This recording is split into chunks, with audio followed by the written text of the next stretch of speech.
Welcome back to another tech video. Today we're going to be going through your question, answering it, and hopefully finding that solution for you.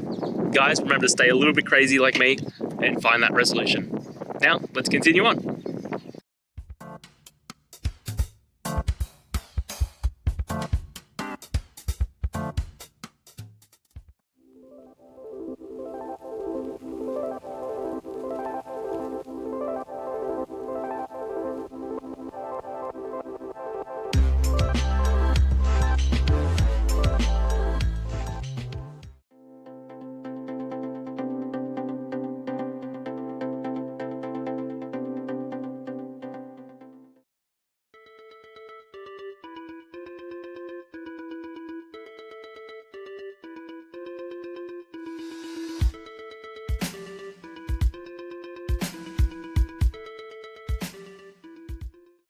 And that's it.